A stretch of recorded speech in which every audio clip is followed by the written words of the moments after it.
Нағыз дәм мен дәстүрдің көрінісі. Баршаға сәлем. Бүгін біз қазақтың ұлттық тағамы ет асу, яғни бешбармақ дайындаймыз. Соғымнан қалған жылқының еті мен қабырғалы қазысынан ет асамыз. Ет қайнаған сорпадан қамырын илеп, пияз қосылған тұздықпен ұсынамыз. Ал соңында қонақ күтетін нағыз сорпаны дайындаймыз. Мені қолдау мақсатында каналыма тіркеліп, жақындарыңызбен бөлісуді ұмытпаңыздар.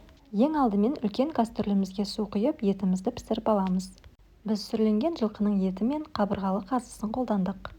Яғни жамбас еті, жілік еті, омыртқа, қабырғалы қазы және де жылқының қабырғалары мен сүйексіз еттерін қолдандық. Оттың астын жағып, қайнағанға дейін күтеміз. Бешбармаққа қолданған етіңізге байланысты оның пісу уақыты әртүрлі болады. Егер қой, сиыр етін салсаңыз, ол шамамен 1,5-2-3 сағат ішінде пісіп қалады. Ал жылқы еті 2-3 сағат, тіпті егер сүйек, жілік еттер болса 4 сағатқа дейін піседі.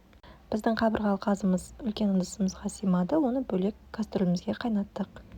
Сорпамыз қайнаған соң міндетті түрде оның көбігін алу қажет. Осылай ожаудың көмегімен бетіндегі сорпасын қалқып алып, оны сүзгіден өткізсеңіз, сонда көбігі жақсы алынады. Көбігі алынған сорпа мөлдір таза болады. Енді екінші кастрөлімізде қайнап тұрған қазыны тесіп алуымыз керек. Осындай жіңішке иненің көмегімен немесе түйрегішті қолдансаңыз болады. Қазыны пісіргенде ол жарылып кетпеу үшін инемен тесу маңызды. Қазыны айналдырып, барлық жерінен тесіп шығу керек. Осылай 2-3 рет қайталаймыз. Егер осылай теспеген жағдайда қазыңыз шашырап, оның ішегі бөлініп кетіп, етінің бәрі бөлек-бөлек сорпаға шығып кетеді.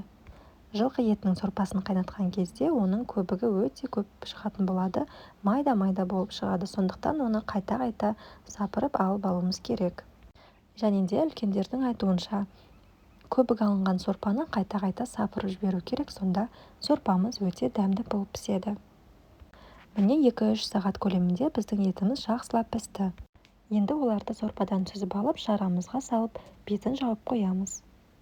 Келесі кезекте картошка, қалауыңша сәбіз қосып пісіріп алсаңыз болады, және де тұздық сорпа үшін пиязды қазір турайтын боламыз.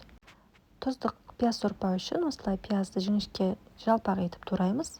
Кішігірім ожауға, яғни шөмішке саламыз. Шамамен 4-5-6 пияз турасаңыз болады. Енді тұздығымыз үшін қайнап тұрған еттің сорпасының ең майлы беткі сорпасын сүзіп алып құямыз. Сосын оттың үстіне қойып, бір бұрқ еткізіп қайнатып аламыз. Ал ет қайнаған сорпаға картошка мен сәбізімізді салып, пісіріп аламыз. Шамамен жарты сағатта пісіп қалады, сосын бұларды да сүзіп аламыз. Міне біздің пияз сорпамыз қайнады. Осылай қайнаған күйінде өшіріп қойсаңыз болады. Немесе пияздың жұмсақ болған қаласаңыз, тағы да бір шамамен 5 минут қайнатып, кейін өшіріңіз. Егер сорпаңыздың тұзы аз болса, қосымша тұз қосып алыңыз. Біз тұздалған жылқы етін қосқандықтан көп тұзды қоспадық. Тұздыққа да тұз бен кішкене қара бұрыш қоссаңыз болады. Енді піскен қазы мен етті жақсылап турап дайындап қоямыз. Енді қайнап тұрған сорпамызға қамырымызды бір-бірден салып пісіріп аламыз. Бешбармақтың қамырын мен осы ет қайнаған сорпаға иледім. Жұмыртқасын қосып, ұнын көбірек қосып, тығыз қамыр етіп иледім. Қамырды дұрыс илеу, жаю бойынша каналыма видео салғанмын, сізге сілтемесін төменде қалдырамын. Салған қамырымызды жақсылап араластырып, бетін жауып пісіреміз. Қамыр піскен уақытта сорпаның бетіне қалқып шығады. Піскен кезінде қамырды сүзіп алып, жалпақ ыдысымызға, астауға немесе жалпақ легенге сүзіп аламыз.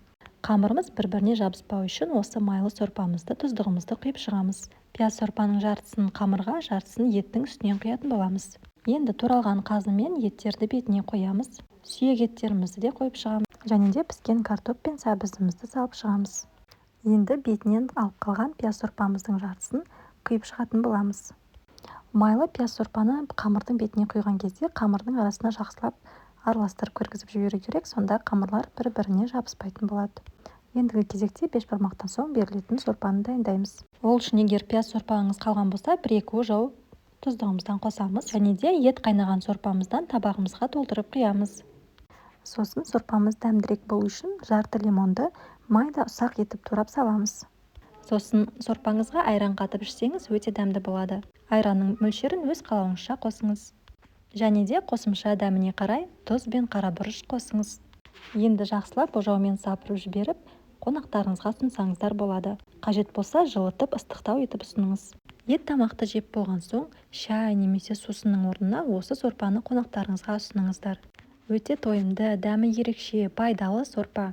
Ал видео рецепт ұнаған болса, каналыма тіркелуді ұмытпаңыздар және де жақындарыңызбен бөлісіңіздер. Келесі кездескенше сау болыңыздар.